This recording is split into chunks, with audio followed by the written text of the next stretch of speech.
In this week's episode of Studio Inter, we'll be reviewing the matches against Brescia and Bologna. We'll be previewing the upcoming matches against Hellas, Torino and SPAL.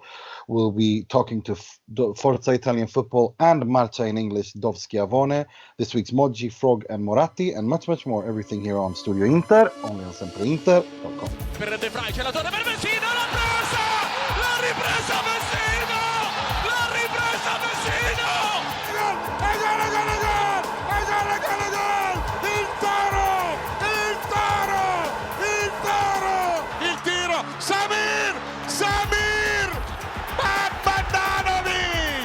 Recupera Brozovic, andiamo in contropiede, la porta è vuota, tira, attenzione, e gol, e gol! Benvenuti, bentornati to another edition of Studio Inter. It's a new week, it's another two matches to go through, with mixed results, to put it diplomatically. But before we get into all of that, let me introduce our panelists, starting with the SempreInter preview writer, Mr. Mohammed Nassar.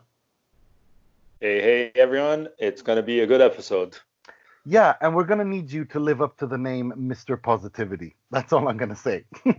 Well, look, I've got Mr. Positivity and Mystic Mo all bundled up into one today. So, that sounds amazing. And we are also joined by our good friend, Mr. Will Beckman from all the way from London. You all right? You all right, Will? I'm tired, Nima. Tired from a lack of sleep, and I'm tired of being in the same position every single year. Thank you. Perennial imperfections and all that. Thank you. So that makes two of us. And we're also joined by our good friend from Canada, TSN producer, Mr. Michael Gallo, and our resident refereeing expert. Welcome, Mike. Hey, great to be back. Other than Will, I'm not tired. I got a great night's sleep. So I'm doing great, and I'm glad to be back with you guys. Well, then again, you are basically in paradise. I mean, your Instagram stories. I mean, what the hell? Like, have you moved into the Canadian forest? And, like, what's going on? Like, all you are is, like, every time you put something out, it's just paradise. Well, we're in the middle of a heat wave over here in Toronto. So the more north I get, the better temperature it is. So I just keep on going north and north until we've got a correct temperature. That sounds good. And we are also joined by a good friend of the show. He is the editor-in-chief of Marca in English. He's the managing editor of Forza Italian football, and the only Chievo aficionado I know in English, Mr. David Schiavone. Johnny, yeah, there aren't many of us, to be fair. Although everybody's probably, I can just hear the jokes right now. Going, Chievo have fans. Oh my God. Well, I mean, they exist. They do exist, and you are Mr. Chievo to me. But not only because of the Moscardelli beard, but have you still got the amazing Moscardelli beard? I think I have. Nice. Although I'm thinking about shaving it off because I have to go back to Italy at the weekend, and it's 30 degrees in Milan, and I don't fancy that. Yeah, no, beards and 30 degrees, no. Doesn't work. No, it doesn't work. Right, let's get right to it. I wanted to bring you on because there's been so much nonsense going on about Lautaro and Messi and Inter and what's going on. So I wanted to, you work obviously with Spanish football in Marca in English, and you have an eye towards Italian football, both by passion and by profession. So I want to start off by, this spring has been pretty intense, not just for all the madness going on in the world and COVID-19 and all of that, but this Lautaro story. And how Barcelona want to sign him, but Inter don't want to sell him, but they do want to sell him, but they only want to sell him for a certain amount, and then Barcelona won't go past 60 million, and they evaluate Junior Firpo to 40 million euros. I mean, what do you make of all this? The simple fact is that Barcelona can't afford Lautaro with the lack of money that they have, or the money that they don't have. This is as simple as that. Obviously, the coronavirus issue has made things even more difficult, because I think they're going to miss out on something like 150 million euros because of everything that's going on, which obviously doesn't help them either. They need to sell a couple of players. I think they need to get 70 million euros on top of that. By selling players, or, like you say, inflating values of players, if you want, in order to even make a a reasonable chance or a reasonable offer for Lautaro. And this is the problem, because they've got players like Coutinho, Dembele, who they're quite happy to get rid of, but the problem is the money they want for them, nobody wants to pay. So the kind of it's all kind of trying to balance the books and give Inter an offer that is suitable for them, basically.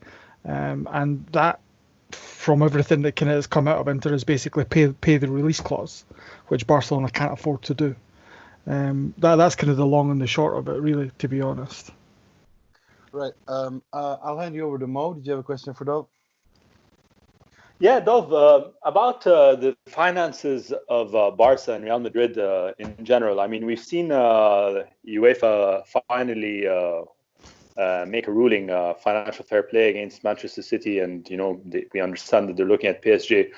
And we've always known that Barca and Real Madrid's finances have been shaky, but it seems like every summer rumors happen, and then something, like the sale of Neymar or whatever comes, occurs, and the issue just gets swept under the rug. Is this the real deal now? Is this are we on the cusp of something fundamentally existential happening in the La Liga, or is this just going to be swept away once things get back to normal, in your opinion? I think that Barcelona and Real Madrid, in terms of their situations, are a bit different. Real Madrid have the money, and they've got a massive squad as well. I think once all the loan players come back, they'll have a squad of something like 38 players, maybe 37 after Hakimi's left, and they want to get rid of about 10 of them. And assuming they all go, they'll make 200+ million euros, so they'll be fine. Barcelona's problem is their squad in comparison is relatively small. I think they've only really got about 18 first-team players, and even that includes guys like Ansu Fati, who are only 17 years old and will come up for the B team. So for them to sell players, they're selling guys like Arthur, who's went to Juve, and they've made 12 million euros on that, with Pjanic going the other way. And the thing is, they just need to sell players to kind of almost balance the books, and that's been the case for a couple of years at Barcelona. Obviously this summer is going to make things a lot more difficult, because there isn't the kind of the money flood in the market as what there has been because of the COVID situation. So I think it'll be interesting to see how they manage to make something work. If they want to make something work, they will, but I think it'll be a lot more difficult this summer than what it has been in previous ones, just because of kind of all the madness that has happened. Nice one. Will, did you have a question for Dov? I did, yes. I must admit, I forgot that Dov was our resident Chievo expert. I could have prepared a much more sort of niche question on Chievo's heroic push for the playoffs at the moment. It's not happening. Will, it's not happening. No, too many draws. Mm-hmm. It does mean that also does mean that 7 or 8 years ago we were forced to support Joel Obbie, and now that's your job because he's gone to Chievo, hasn't he? He is. We have sympathy for that. But no, in terms of, you mentioned Hakimi there. I was just going to sort of ask about that. You said that Real Madrid got a load of good players that they're going to have to sell. But I was just wondering if you had any insight into why Real Madrid seemed from afar so willing to let him go, because this was supposedly one of the world's best right backs, and they've just sort of got rid of him with no seeming intention to, without having managed to insert a buyback clause. So I was just wondering, I was talking to someone a couple of weeks ago about who we would want in the wings, and he suggested Hakimi, and I just said, well, no, that's not going to happen. He plays for Real Madrid. He's been incredible for Dortmund for the last couple of years, and suddenly it became a real thing. So I'm just confused at this. I feel like I'm missing something. Is there a catch? Or there's no catch. Well, be happy. Hakimi's good. Be happy. Those are the words we need on this pod. Telling the fans to be happy. Believe it. It's true. Yeah. No. Basically, the two words which explain it are Dani Carvajal. Zidane and Hakimi's representatives and the player they've been in touch since about January, because Bayern Munich put in an inquiry then, and basically Hakimi wanted playing time, and it was made clear to him earlier in the summer that Dani Carvajal's a starting right back at Real Madrid, and that wouldn't change if he came back. So he would essentially need to fight for his place, and it seems like he wasn't willing to do that. He wanted to be first choice, and obviously when Inter kind of came in, made their intentions clear, then he joined. But it was interesting. I think it was yesterday his agent came out and said it had something to do with Zidane, although that was a bit cryptic. So I don't know exactly what's going on there, but from everything that I've written and read and know, it's basically because he wouldn't be a starter, and Dani Carvajal's kind of had that position nailed down at Real Madrid for about 5 years now. It doesn't look like he's gonna be giving it up anytime soon, especially since the defensive record they've got this season in La Liga as well. It's the best. I think might be even the best in the league, and they're going to probably win the title as well. So he would be hard pushed to get first team football basically, and I think that's why that essentially kind of pushed them obviously over the edge, if you like, but pushed them towards Inter, where he's going to be the starting right back 100%, or starting right wing back 100%. Well, I think one of the issues is also people forget that because Carvajal has been around for so long and been delivering at such a high level, Carvajal is only 28 years old. He does have at least 3-4 years ahead of him. So let's not, that's ridiculous. I mean, a lot of people forget that, and it's overlooked that Carvajal is only 28 years old. That's how I was surprised about the buyback clause. The beard. He looks older than 28. And the hairline, I think it doesn't help him. Yeah, but the buyback clause, your point there is an interesting one, because I thought, like, given the ages there, because Hakimi's 22, that a couple of years' time then put a buyback clause in, and you've essentially got a ready-made replacement who's paid 3 or 4 years in Italy. So that's interesting that hasn't happened, because that's a very kind of Real Madrid thing to do, is like, we'll sell them and we'll put a buyback clause in just in case. A little insurance policy. Yeah, right. Mike, did you have a question for Dov? Yeah, a comment on Chievo before I get to my question. the very leave me alone. The very first Serie A match I ever went to at the San Siro, not the first match, but Serie A match, was Inter Chievo. I think it was 2011. And I could count how many Chievo fans there were at the stadium.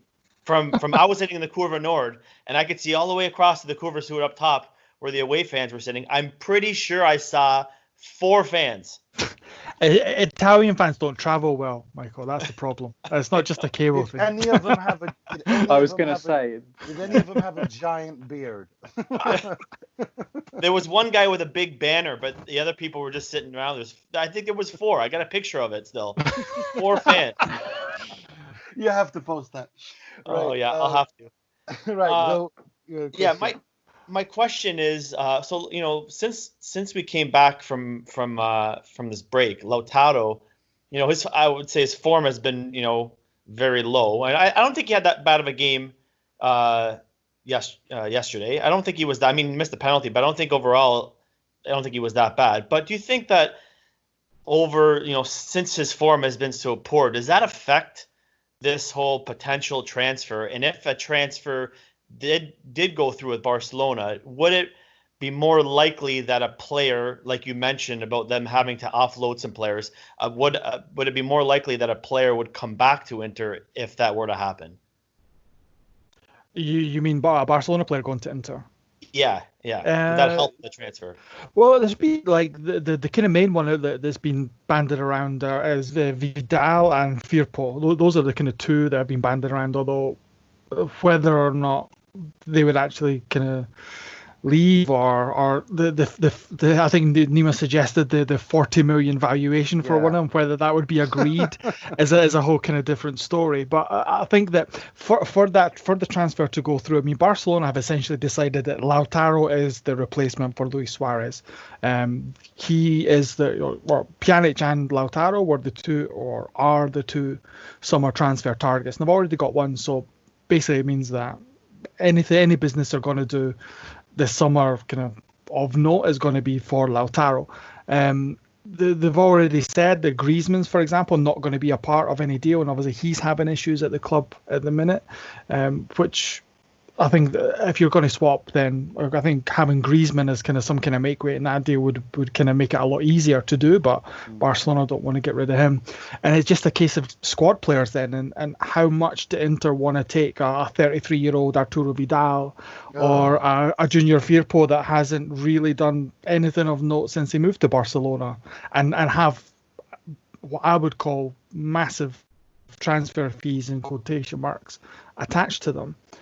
So I think it'll be tough to be honest, for them to do it. The one thing that we've had on Marca, I think since the end of May, that Lautaro actually does want to go to Barcelona. Like it's not something that he's not desperate to leave Inter, but then he's not against the idea of joining Barcelona. So that's kind of one thing that Barcelona have in their favour in terms of the player wants to join the club. But whether or not it'll happen, there's a lot of, there'll be a long negotiation, Michael. I think that'll be the big thing. It'll be one of these ones that drag on until like the final day or something like that. Oh joy. Right. Unless somebody buys Coutinho, Nima. If you can get somebody to buy Coutinho for 100 million euros, then you can have a release clause. Yeah, well, I mean, if we can get someone to buy Candreva for 50 million, then that'll solve a lot of things as well. Yeah, if and nuts. Right. Yeah. I was going to say before we let you go, we have to talk about this. We've been joking about it privately on WhatsApp, me and you, but I have to ask because every now and again this story won't go away, and I personally want it to go away. It's probably and I know what you think, but I need you to go on the record on this. This nonsense about. I don't know if I want to go on the record. No, but this nonsense about Lionel Messi, which I think is absolute nonsense, about him not wanting to sign an extension and that Inter and Juventus are interested. Just the idea that Juventus would house Lionel Messi and Cristiano Ronaldo in the same dressing room, to me is, well, you have to be on drugs to even think that. But I need to ask you about, do you think that what chances are we talking? Snowball in hell? When I don't know, when you attend my coronation as the Queen of England, whereabouts are we on Messi joining in Inter? There's more chance of Chievo winning the Champions League next season. How about that? that's how much this is not going to happen. I think I can live with that. I can live with that. No, I mean because there is talk of. I mean, this won't go away, and he's and he's talking about 2021, his contract expiring, and he's using, he's really using, apparently according to reports in Spain, that he's really playing the game. What do you make of all that? I mean, do you think he'll stay at the end of the day, or is it, like, what is this to this story, and why won't it go away? I think it's just because of the way his contract's structured at Barcelona. Essentially, he's on like a 1-year rolling deal. And I think, for example, this summer this is when all the talks start. Well, some of the talks kind of resurfaced because his contract was up at this summer, but obviously kind of nothing happened and it just rolled on. I think it comes up because Barcelona aren't doing very well at the minute, and when you've got a player like Lionel Messi who expects to win every single trophy that he goes into and play great football, and everybody's happy and having tons of fun, when things start going a bit awry, then you get the speculation coming out. But I do not see it happening. Not to sound disparaging to Inter, given this is an Inter podcast, but why would Messi want to come to Inter? No offense. Like, you're third, fourth in Serie A, you're not going to do much in the Champions League, you're not going to win the Champions League. Why would Messi come to Inter? That just, for me, doesn't make sense. And even then, you couldn't afford them either. Neither can Juve. Juve couldn't afford to pay Messi and Ronaldo unless they had a team of Chievo reserves behind them. So it's just the likelihood of it happening is zero, unless Messi would be happy to kind of drop down a little bit and be kind of almost take a pay cut, for one of a pay cut, and to be like the Diego Maradona kind of Inter, if you want, to kind of take Inter and take them back to the titles and European domination and stuff like that. If he wants to do that, take a pay cut, go to a league that you've never played in before, you have to uproot your family that's lived in Barcelona all its life. There's far too many things that would tell me that he's just going to stay at Barcelona and make sure that, because he has a lot of clout at the club as well, remember. So, for example, when you've got a player like Lautaro coming in, especially given that players at Barcelona have had to take pay cuts, and then if the club go and spend, say, 100 million euros on a player, that annoys me. And obviously Messi kind of has say in, right, should we want him, should we bring him in, should that be allowed? He has a little bit of say in stuff like that. Whether he would want to kind of give all that up to go to Inter is a different story. You just pinpointed exactly why I never ever want to see him wear an Inter shirt, because he has way too much. I mean, it's a cult around. Go for it. Can I say that you know where I stand on your Chiesa fetish? I would take Chiesa any day over that little guy. Really. Yeah. Thank you. I mean, look, there's no doubt he's got like exceptional, like out of this world talent. You know, he's a generational player and all of that. Fine, Mm-hmm. but I want nothing of that. None of that circus around my club. You know, we have a very fragile. You know, moving in the right direction, blossoming. Even, you know, you can start seeing the buds that are about to blossom. Hopefully next season project.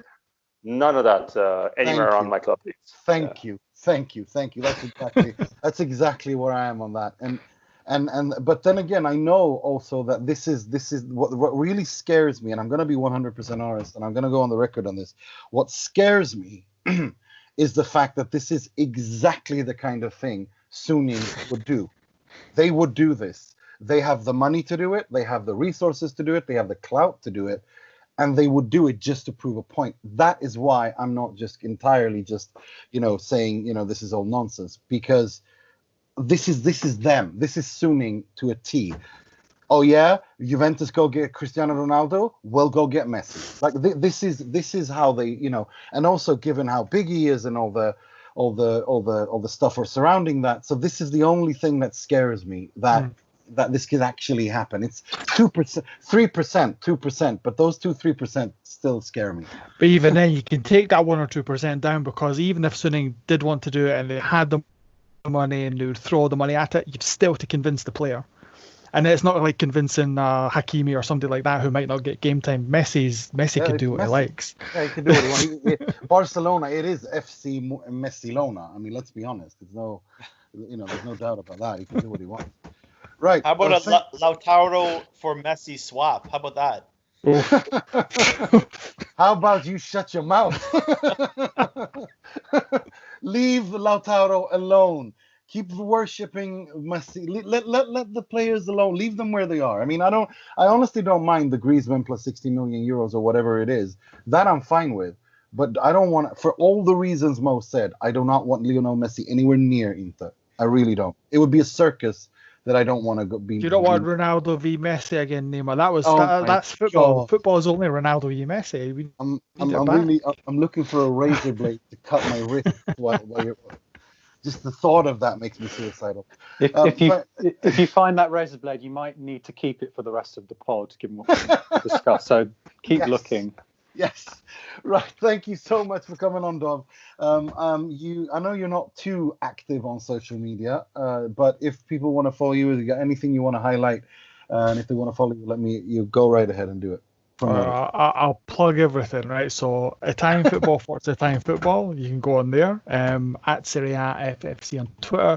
If you want La Liga, Marca in English, so just go on to Marca and there's the English thing. And if you do want to follow me, even though there's nothing there, it's Dov Schiavone on Twitter and Facebook and Instagram as well. But it's literally there is nothing there, so it's useless. No, there isn't. There really isn't. It's really funny. But I know fewer you're on tweets there. than there are Chievo fans.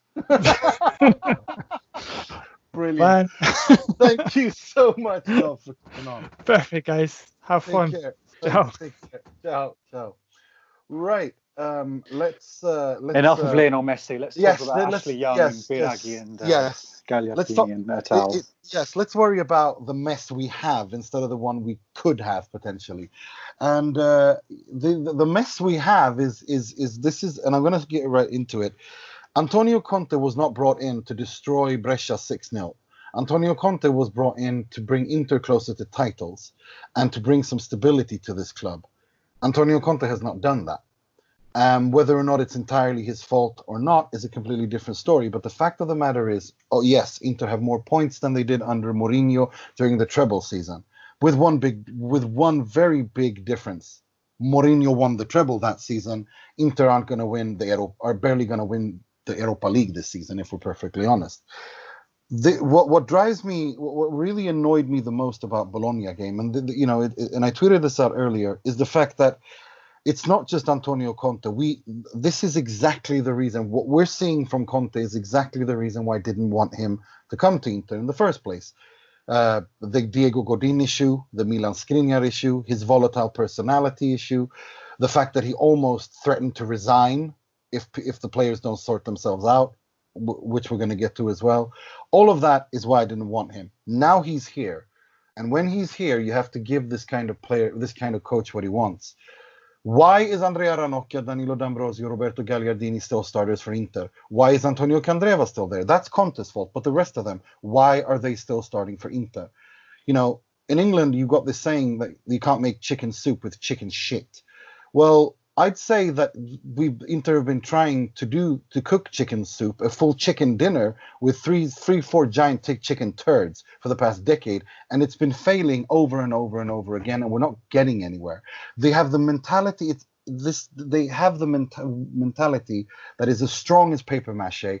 It's unwatchable at this point, and something has got to give.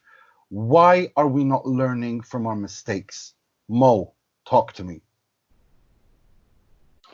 Well, you know where I stand. I don't think it's as bleak as you make it out to be. I understand your anger and everything. I still don't think it's as bleak. I look at the remaining schedule, and this is my hot take on the rest of the season. I still think we're going to finish second. Bearing in mind we need to win this week's game, this Thursday's game. If we do that, if we get the 3 points against Verona, then we're probably going to finish second this year. I don't think it's a catastrophe. I think it's a very difficult process because the expectations versus the reality are very different. With the clearing out of Perisic and Nainggolan and Icardi, and bringing in Lukaku, Antonio Conte, of course, no more Pazza Inter. So mistakes have been made. In communication and in messaging. I imagine, of course, a big mistake was made by Conte in underestimating how big of a cultural and mental shift is required at the club. I mean, there's been a lot of work that's been done by Steven Zhang and Marotta at a managerial level, at an institutional level, and it really does show.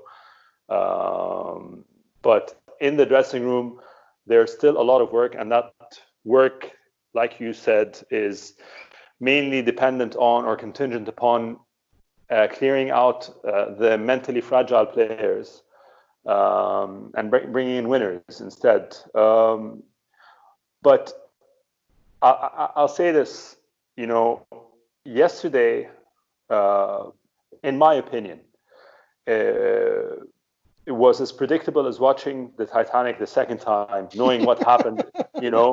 Like this not is only what I do you know mean. what happened. This is what I mean. Not only do you know what happened in the real story, but maybe the first time you watch the movie, you think maybe James Cameron had a different take on it. Maybe there's an artist. This is the second time you're watching the same movie about a true event, so it's as predictable as that. And I would add that it was literally predicted by Fulvio on Twitter on Saturday. That's quite an extraordinary premonition that he had. After Lazio lost and Inter were presented with the opportunity to close on second place, he said, tomorrow we will get no points. Giuara will score the decisive goal for Bologna, and there is nothing we can do about it. So... And the signs were all there for Interisti to see. It's an early game. An early game is, we know this. We know an early game against a side that doesn't have anything to play for. In the last 10 matches of the season, whether it's Sassuolo, whether it's whoever it is, Bologna, insert provincial team name, in gap, we will not be able to make the points on an early match when presented with an opportunity to make up ground. But it's not Conte's fault. It wasn't Conte who missed all these sitters in the first half. The team was playing well.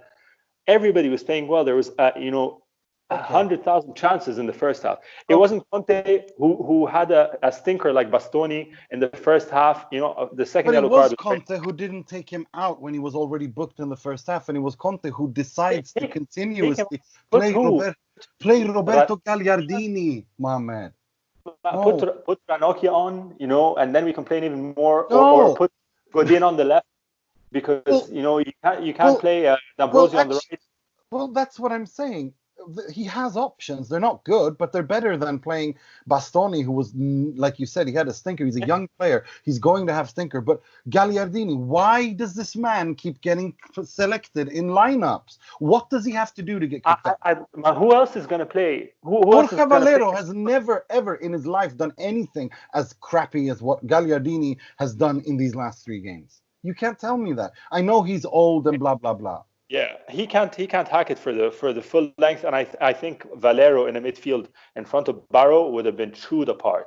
The team would have been completely off balance yesterday. Bologna is a decent team, Mihailovic, no slouch. It was a tough match. I was very surprised at how good we were in the first half. And it wasn't Conte who missed the penalty, and it wasn't Conte. It just. But you see, that's something that I gotta ask you that, because that's something that Italian media have been picking up on, and I think even Bergomi alluded to it today. Why is Conte not pointing with his entire arm and saying, "Look," not even a finger, an arm, saying, "Lukaku takes penalties until we're 3-0 up, and then you can start playing the sharing game." Yeah. No, I guess, yeah. I mean, look, I can't remember who it was on Instagram or Twitter was saying, look, it's not his fault, but it doesn't mean that he's faultless. Of course, thank you. Of course, he has to take his fair share. He came out and said it. Marotta came out and said it. Everyone came out and said it. It goes without saying. But to say that the blame, especially when seeing how the progress. He did his job. He lined the team up well. They played very well in the first half. This game should have been dead and buried.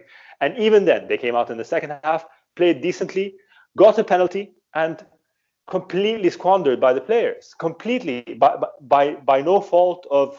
And then you say he should have done his substitutions early, but then he lost a central defender, and he's got no one decent on the bench, and he's playing for the game. I think we go back. Or I said it last week. We're circling around the same thing. It's a thin squad. Yes. We get Brozovic back, we lose Barella. We bring Barella back, we lose. Since he's never shown up, we need to have Eriksen, Sensi, Barella, Brozovic fit, these 4, so that if one needs to be rested, there's an equally decent player to replace them. And then we can talk about Vecino and Gagliardini becoming, satellite players that come in once every 5 games to, when we're playing whoever away or whoever at home, and it's the last 30 minutes of the match. But we can't. It's very unfair. It's very unfair to say that this is Conte's fault. I'm not saying that this mess is his fault entirely, because he's not the one who's given Andrea Ranocchia 3 contract extensions. He's not the one. He's not the one who's for some reason Gagliardini is there and D'Ambrosio's there and Candreva. Candreva maybe is Conte's fault because he loves Candreva, but other than that, that's not his fault. Okay, I agree with 90% of what you said. What drives me mad is that he doesn't accept responsibility for anything, because when he goes out and says, "I'm the first one to blame," he says that in one breath, and then the next breath he talks about a pre-packaged confectionery item that he took over from Luciano Spalletti. Like, this is what drives me mad about this man, that he speaks out of 7 corners of his mouth at once and continuously, contradicts himself when doing that. And what really, really worried me, and I want to talk to you about this, about all of you about this, because this is something that an alarm bell went off when he started talking about how everybody is under sotto esame. Everyone is not safe to be at Inter, including the coach. I wouldn't put it past this man to throw the toys out of his pram in August and say, I'm out. Honestly, I wouldn't put it past him. I honestly wouldn't. He's done it before. He's done it at Juve. He basically whinged his way out of Chelsea. So I wouldn't put it past him. And this scares me because that's the last thing Inter need. Michael, do you have any thoughts on this? I'm not going to say 0% on that, but because it's happened, similar in the past. I don't think we're there yet. I mean, look, Inter's on their way to a second or third place finish in Serie A. There've obviously been some issues. There's been a lot of issues, but at the end of the day, do they have the squad to compete with Juve right now? Maybe, but they're not as good. They're not as good. They're not as good. But to your question, I don't see that happening. I could see if next year and they have a similar situation where they're not Scudetto contenders when the last 5-6 weeks of the season, and that's what happens, then I would probably say you're on the right path. I just don't think we're there yet. It's very possible because he leaves. He's done it at Juve, like you said. It's possible, but I don't think we're there yet, Nima. I don't think so. Okay. No, I hope not. I'm not saying we're there. I'm just saying that he's laying the groundwork, and that's the first time I felt that this guy, he could easily, if this continues and he doesn't see results and he doesn't feel that this squad is responding to him, this is the kind of this. You remember when Mancini quit after the first leg in the Liverpool game in the Champions League, and subsequently that's why Moratti sacked him and brought in Mourinho. Like they have this kind of thing, both of them, that when they reach a point where they're cranky, they can say anything. They're volatile characters. Conte is way worse than Mancini ever dreamt of being, but that's what I'm worried about. Will, do you agree? Do you share my worry? Can you see where I'm going with this? Can you see? I share the worry in the sense that Conte does not always leave clubs on the happiest of terms, to put it mildly. I don't necessarily share the concern that it's going to happen this summer. I think that would be extraordinary even for him. You mentioned Mancini. I mean, the more recent anecdote with Mancini would be when he left about 2 weeks before the season started 4 years ago. That was very similar to what you're kind of projecting forward with Conte. But I don't see that happening right now. If that happens, then great. We've clearly done something to deserve sadness as Inter fans, so we'll take that as it comes. We can discuss that in September. No, I don't think that's of paramount importance at the moment. He said a lot of things yesterday that were interesting.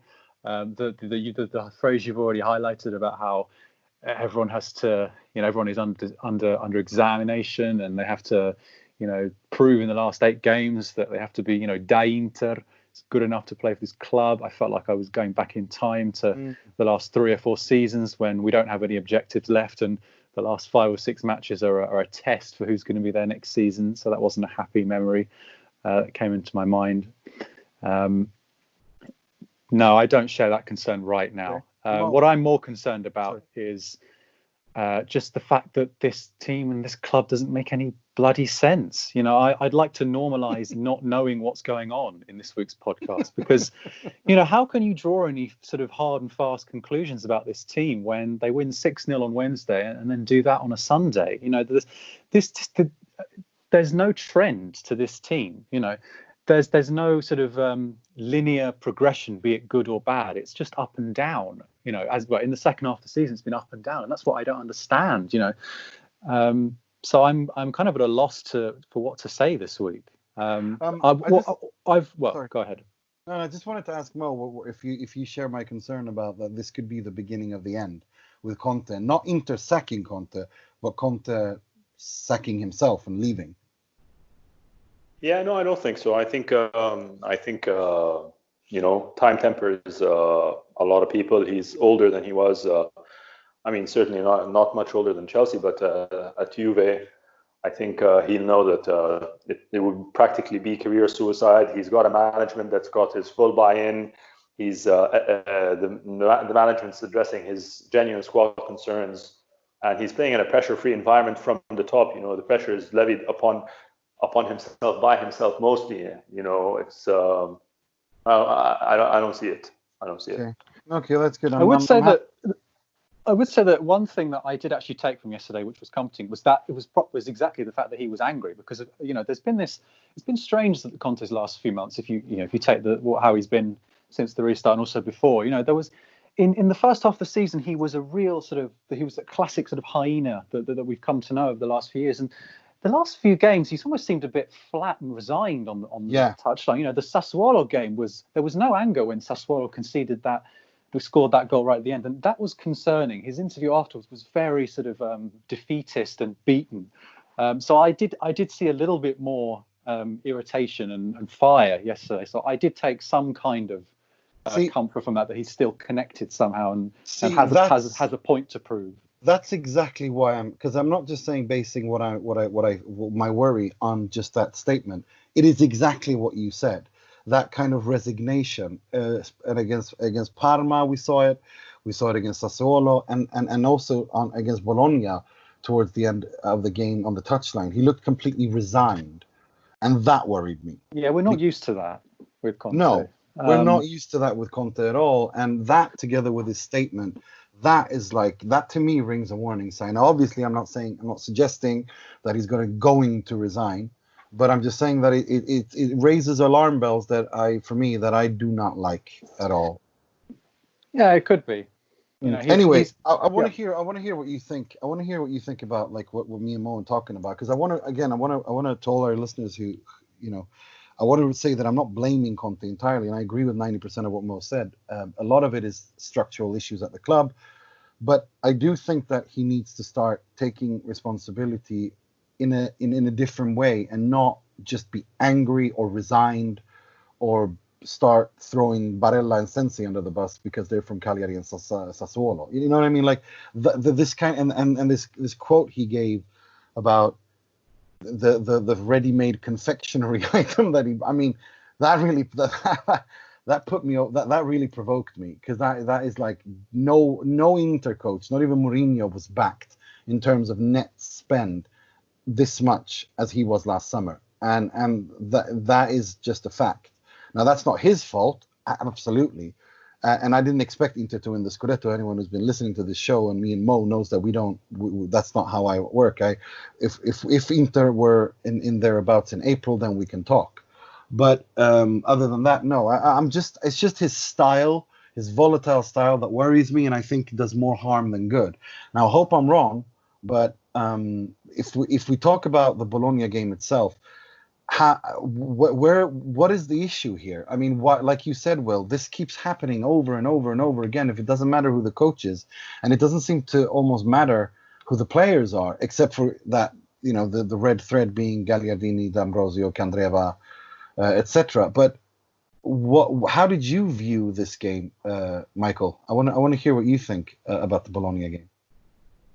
Oh man, like, when Mo said it was like watching the Titanic, we said the second Titanic, what's going to happen, and it happened. For me, it was like watching Jurassic Park, because they kept making the movie over and over again. We've seen this movie more than twice. We've seen it many times.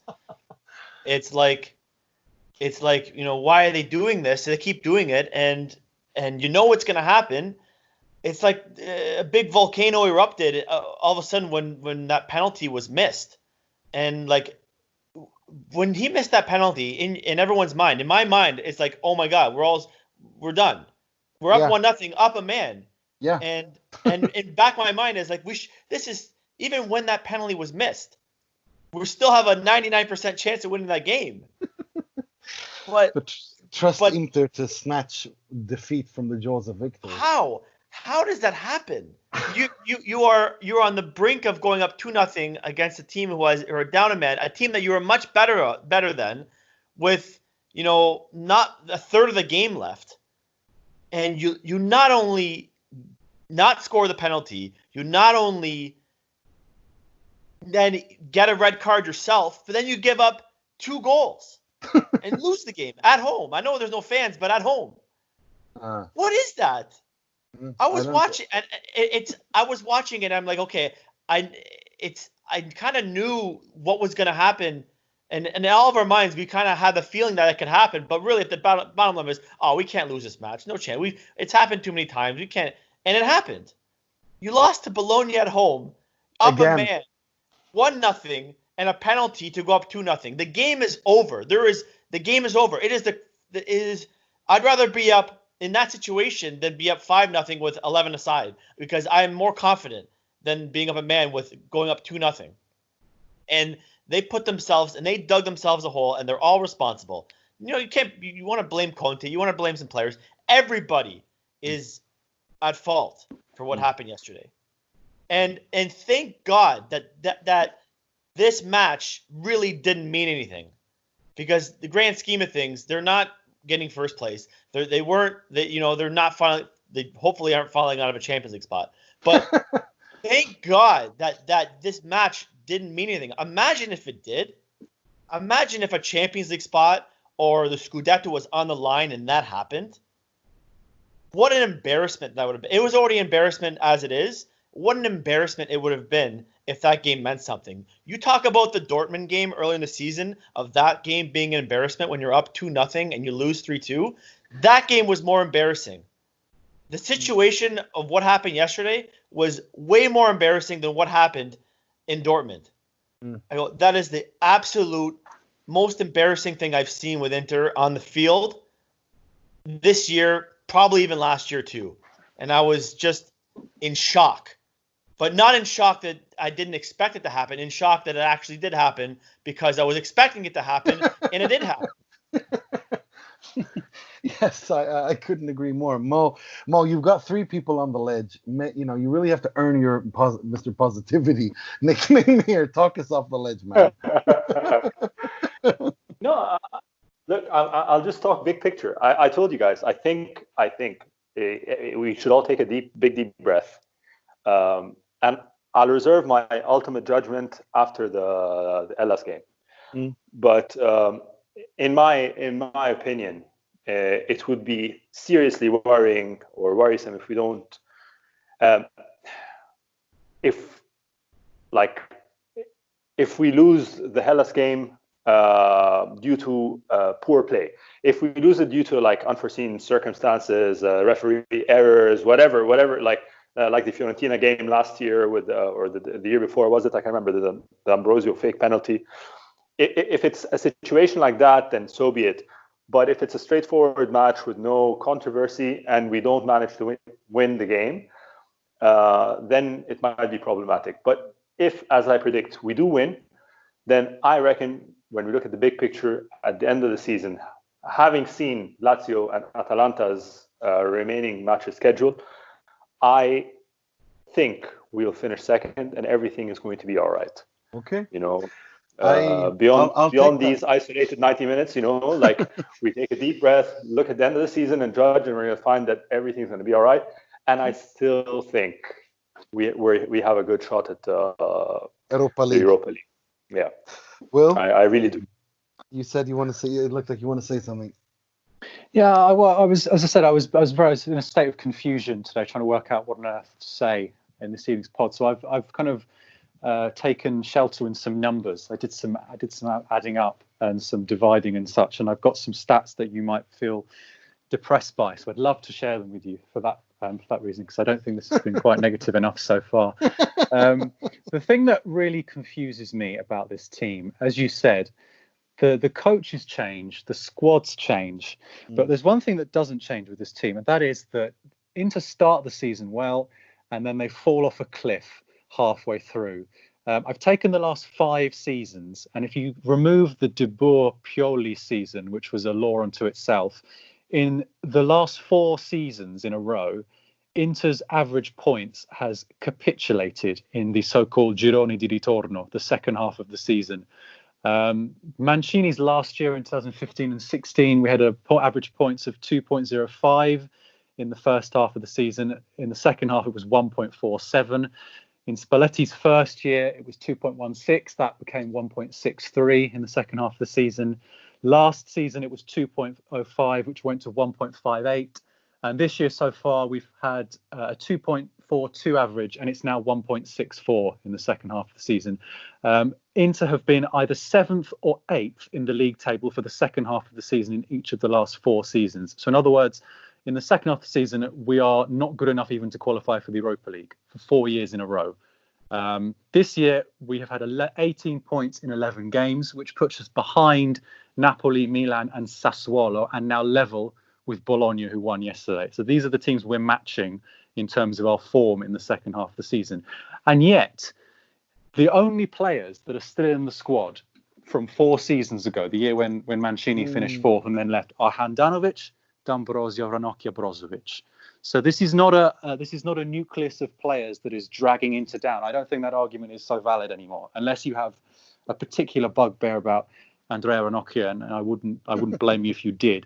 But this is a systemic rot that sets in every season. It keeps happening without fail, and I can't get my head around it, because some years it's because the main objective, i.e. Champions League qualification, is gone and everyone switches off. In other years, it just happened. We were right in the middle of what we were, going for. The Spalletti's first year, when it was all about the Champions League, we had everything to play for that, and it still happened.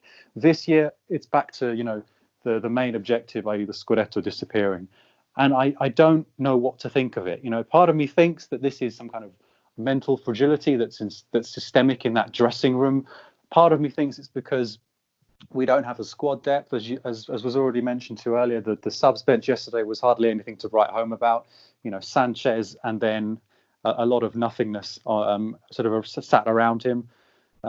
So I don't know what to say. No, I mean, it is. How do you interpret those numbers? Because this is every year. No, it is like you say. I mean, aside from Gagliardini, D'Ambrosio, Ranocchia, Brozovic and Handanovic, those are the usual suspects. And I guess, I mean, there are different ways of handling this. You could do what Milan did a couple of years ago, but do it properly. That meaning that you get rid of a lot of players, you clean house entirely of all of them, and then you build from scratch. But don't do what Mirabelli and Fasone did. Don't buy Bertolacci for 18 million euros and don't Andre Silva, and who looks good, but not physically is attractive and might bring people that are into that to the games. But I mean, it's not into that. No, but I mean, I'm trying to be neutral. But no, but seriously. No, but like, let's be honest. I mean, I think this is where we are now. I mean, they need to clean out. I don't want to read that Danilo D'Ambrosio and Andrea Ranocchia signed another contract extension. I don't want to have to read that Roberto Gagliardini is going to stay for another year, or that he's going to sign another contract extension. Enough is enough already. I mean. It's like the famous quote of from Einstein about the definition of insanity, doing the same thing and expecting different results. That's where I see that. And in terms of what Mike said but you see, he really alluded to a really interesting point. I don't think it is a surprise. You see, I'm not surprised, because we've seen these collapses throughout Antonio Conte's tenure. But we've seen them in bursts, and because of this season being new and the players having higher energy levels and it not being July and 30 degrees, they've had the energy to close off those games. Now they don't have that. I think Sandro Sabatini, the Italian journalist, I think he said he said something absolutely brilliant, and he says, Inter is a team that suffers comebacks because they have a style of play that's very wasteful in terms of energy. It's one thing to play 3-5-2 in the winter, but another thing to play it in the summer. The two wing backs run up and down, and maybe they do it better in winter. Inter suffered the second goal because Candreva was gasping for air. Playing football in July is different. I think he does have a point there. Yeah, I don't often agree with Sandro Sabatini when he talks about Inter. He seems to sort of enjoy sticking the boot in at whatever any possible opportunity. But it's true. This is a team that, I think I said this a couple of weeks ago, and I'm going to bring it up again because I like it. There are some managers whose teams are orchestras. They have sort of natural ups and downs and sort of nuances and cadences. Conte's football is all about being a marching band. You have one pace, you have one strategy, and it happens throughout. And if you haven't got the energy, then oh dear. So that's really the situation. But I agree that it's not a surprise. You know, when Lautaro misses that penalty, I was hearing that phrase out of the L'allenatore nel pallone, that comedy film from the 80s, where the president of the club is trying to convince his manager to get them relegated, and he's saying, you know, perdere e perderemo. That's what I was hearing when Inter were 1-0 up. Look, we will lose. This is the sign that it's all about to go wrong, you know, because we have a knack of, as you said, snatching defeat from the jaws of victory. You know, any normal team can cope with missing a penalty and then seeing out a 1-0 win against 10 men. Just go and get a second. It's not that difficult. You know, someone said earlier that, you know, Bologna are a difficult team. They are, but come on, like didn't have Pele and Jarzinho up front. You know, it's Orsolini and Barro. Like, come on, like. Just be normal. Just be normal footballers. Why do we have to be so bipolar? Yes, and that is exactly it. It's the bipolarism. And Sandro Sabatini continued something brilliantly when he was asked about to criticize Conte, and he says, I won't criticize him because it would be ungenerous. But there is a need to make considerations that need to be evaluated and accepted, because Inter have had a transfer market that was far more superior to the one Spalletti ever had. Maybe not one at the level of a €100 restaurant, but certainly one at around 80-90 euros, which I thought was a nice little dig at that, because it's true. I too don't always agree with Sandro Sabatini. I rarely do, but I actually thought this was pretty spot on, and it kind of goes to the heart of my criticism against Conte for this past few weeks, is that he needs to take more responsibility for given the amount of backing he's gotten. All of it is not his fault, but I don't like these comments after the game when he talks about a pre-made confectionery and everything being pre-made and he being a victim of circumstance. Because exactly like Mo said, he has no pressure from above, from upstairs. All that the only pressure he has is the one that he puts on himself, and so that's good. But at the same time, you know, don't send out the right signals. And I think his communication is not always spot on, to say the least. Conte's he's quite paranoid. I remember before he joined Chelsea a few years ago, Chelsea were my other team, I read his autobiography that he'd written. And it kind of just, you know, it just made me sort of appreciate that he's this person that kind of, he can't cope unless he has 100% all-encompassing support from everyone around him. You know, he's very suspicious of people not having his backing. You know, you remember the Diego Costa scandal when he got rid of him with the PEX because the club wouldn't. You know, he does sort of struggle to. He almost has trust issues. You know, he's almost sort of, you need to keep reminding me every day with everything that you do that you've got my back, and if you don't, I'm going to start asking whether you're sort of plotting against me. You know, he's very highly strung in that way, and I think it's very difficult to change that, because he's been like that for years. You know, I'm sure even as a player he was like that. Yeah, oh yeah, he was as a player. So it's difficult to change him. That's the way he's wired, and sometimes it's good, and because he demands the best out of everyone, he gets normal players to perform above their average. You know, but sometimes it has its drawbacks, and the fact that he doesn't want to change very often is clearly one of those. And I mean, we've already been touching on the Hellas game, because I mean, this is it. It's not just one difficult game. It's Hellas away at that stadium, as if things couldn't be sucky enough. Here we go. It's one thing to play away at that stadium, but it's another thing to do it behind closed doors. And Inter obviously have to come into that game after this complete mental meltdown without Bastoni, without D'Ambrosio, without Sensi, and without Barella. Yeah, I mean, and Verona lost to Brescia on Sunday, so they're exactly. Obviously they're in furious. Di riscatto. You know, yeah, exactly. They've got a point to prove. So yeah, they will have eaten, you know, they will have eaten glass walking into this game. They're going to be fuming and fired up. I mean, it's just. But then again, wouldn't it be the most typical Inter thing? Oh, I think we'll win 4-0. That's what I was going to say. Yeah. That's what I was going to say. This is Pazza Inter. This is the bipolar disorder in a nutshell. Destroy Brescia 6-0, have a mental meltdown at home against Bologna, and then walk out there to Hellas and completely mop the floor with them. Like, that is such an Inter thing to do. Is that what you were alluding to earlier, Mo? Yeah. No, I mean that's what I feel is going to happen. I think we always, especially under Conte, we react reasonably well. I don't think. I mean, for once, I don't know if Will was being tongue in cheek or honest in his prediction, but I don't think it's going to be a demolition. But it's going to be a win. It's going to be a nice win that lets us all breathe. And I think when that happens, we'll be really poised for a very strong finish to the season. I think Nice one. Well, okay, Mike, where are you on this? Dare I say that Hellas Verona goes into this game thinking that they've got a shot at playing in Europe next year? Yes. I mean, it's not far-fetched, is it? No, they're in 4 points. Yeah, they're 4 points. points. Milan, is it? Yeah. Like that? So 4 points off Napoli. They got something to play for here. This isn't going to be some rollover. I understand like the situation.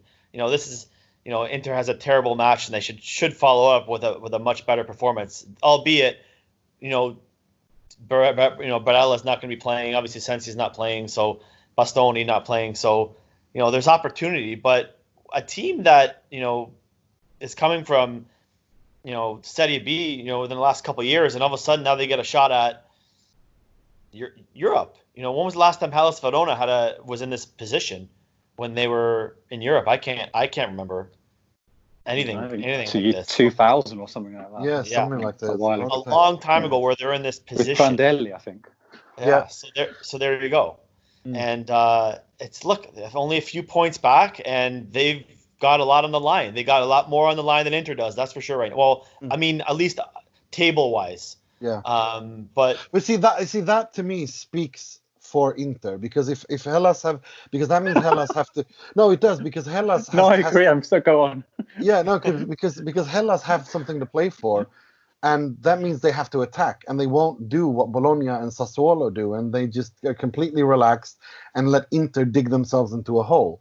They also have something. They have an incentive to play for, and I think that's I think that kind of actually speaks for Inter, if that makes sense. Like this is Wonderland. This is upside down world. Up is down, down is up. Black means white, white means black. This is Inter.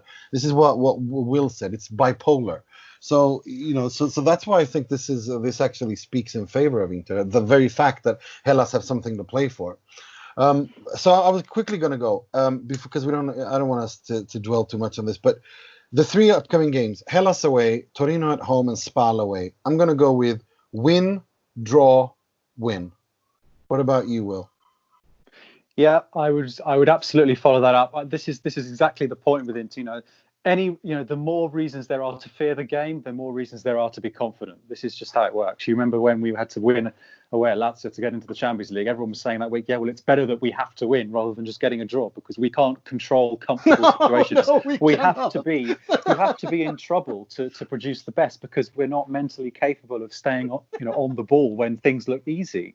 Did Inter lose to Bologna on Sunday, or did they lose to Inter? That's the question, really. So I think I was being tongue-in-cheek with the 4-0 prediction, but I wouldn't be surprised if this was a win and a fairly good performance. Despite all the suspensions and the injuries, because that's just what happens. Having said that, imagine that we beat Verona, then we play Torino, who have picked up 4 points in the last 11 games. They are comfortably bottom of the Girone di Ritorno league table.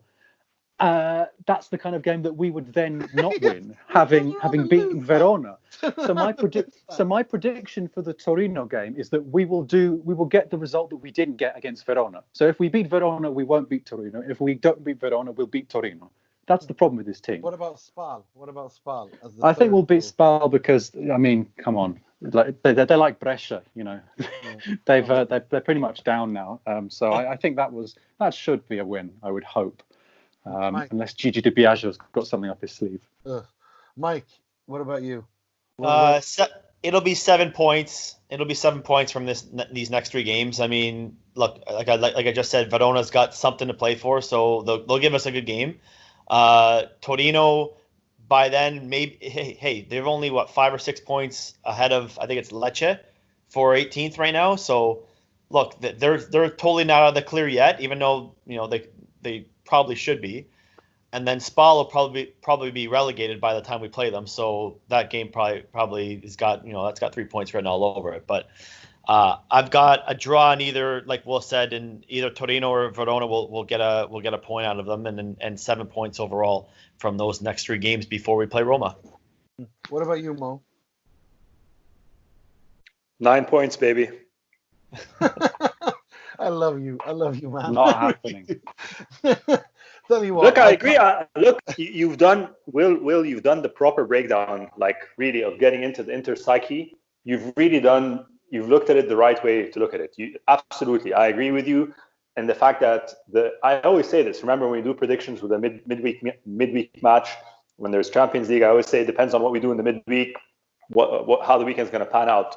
So I agree that you're in the approach of looking at the Torino and Verona game as a single unit, and you say we're going to get 4 points out of these 2 matches, and they come either way. So fine, but what I think is we're definitely going to win against Verona, and I think by the time we face Torino, we're going to have, fingers crossed, Barella, Eriksson, and Brozovic back starting. So I would reckon that it should be enough to see Torino out, and I think we all agree that SPAL is 3 points. That's the rationale behind the 9 points.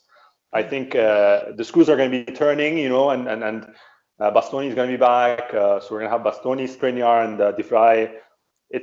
It'll be a different team that steps on the pitch against Torino over the weekend. I think you're right. And I think we're gonna see Godin to the right, Skriniar to the left, and De Vrij in the middle. And I think that as much as Skriniar doesn't like that, I think he owes it to the team to just suck it up, given that he's been away 3 games. Right. Let's move on to the part of the show where we pay tribute, rip the piss out of, and criticize someone or something heavily in the world of football. Starting with the negativity, this week's Moggi, which will be presented by Mr. Michael Gallo.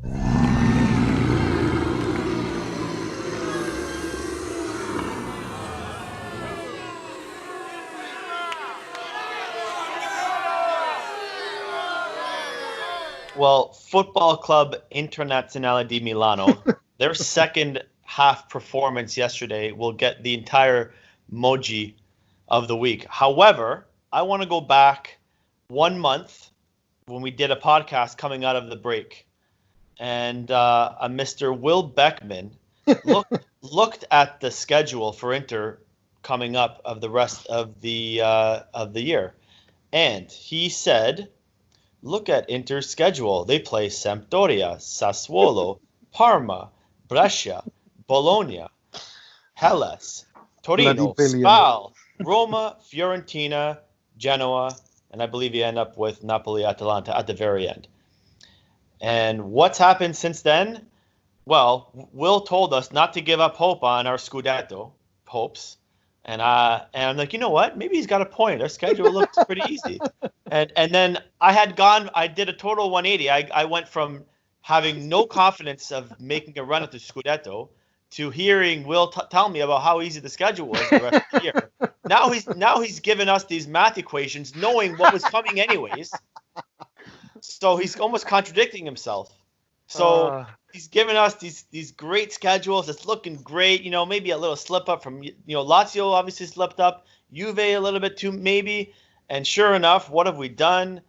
We tie Sassuolo, we lose to Bologna, and we are officially gone of this Scudetto. So, Will, unfortunately, as much as I love you, you get the Moggi of the week. Brilliant. You may remember that you said earlier in the year, only in this podcast, that you had all the evidence and you still hoped, right? It's exactly the same principle. Okay, you said with half an hour left of that game against Bologna, you thought, no, it's not going to happen this time. I did say that. We've paid our dues, and we win this game because even though I know we're going to lose, I know we're going to win. Right? That's the same logic that I had with those 8 games, because I hate the word filotto. It's the word that the Italian media use whenever you've got a run of easy games coming up. Right? We've seen it before with this team. Inter do not take maximum points from these games. And while I was saying that, I was preparing my tweet for the following morning, which said, I've seen this film, I know where it ends before. Okay, so don't come crying to me saying that I thought we were going to take maximum points. Okay, William Beckman is this week's Moggi. I love it. Let's move on to something much more comical. This week's Frog, which will be presented by Mr. William Beckman. È clamoroso! Autogol di Ranocchia! I don't know. Should I pick someone else on this pod just to keep the meta awards going? No. Go on. No, it's I've actually picked a different football club, so that's nice. I picked Tranmere Rovers, who have just been relegated from League One to League Two in England. This is because earlier in the week they produced one of the most small-time club statements of all time. A 970-word statement, sort of making an official complaint to the English Football League because they supposedly turned off comments on one of their own Instagram posts. This is about as paranoid as it gets. So Tranmere, there was an anniversary of Tranmere being promoted, I think, a few weeks ago, and so the EFL did one of those posts saying, 1 year ago today, Tranmere were promoted to League One. But it seemed that sort of in the aftermath that you weren't able to comment on this post. And Tranmere have released a statement saying that the reason that their own fans couldn't comment on this Instagram post was because the EFL they wanted to prevent a free and open debate about how to end the season. So let me explain this right. The third and fourth divisions have been curtailed prematurely, apart from the playoffs, because there wasn't the conditions to finish them because of all the finance that would have to be put into testing and the prospect of playing games without fans and so on. So they've done this points per game method to conclude the season, and Tranmere are one of the teams who have been sort of screwed the most because they've been relegated because of this arithmetic. So they basically, what Tranmere is saying is the EFL stopped our own fans from commenting on that post because they were worried that they would tell them not to relegate us. That's kind of they didn't want people to be sort of laying clear how unfair their decision-making process was. So it's a real conspiracy theory. It's truly extraordinary to take 900, the time. 900 words. And they've got like times at 11 a.m. The club had screenshots to show that the comment button on the Tranmere post had disappeared. Tranmere fans realised they couldn't comment on the post and alerted the club to this. By around 12 noon, the club has screenshots to show that the comment button on the Instagram post had reappeared, but the comments which had been left early morning had disappeared. After Tranmere complained to the EFL, no further comments, so far as we are aware, disappeared. They then goes on to say they asked the EFL to clarify why the ability to comment had been disabled.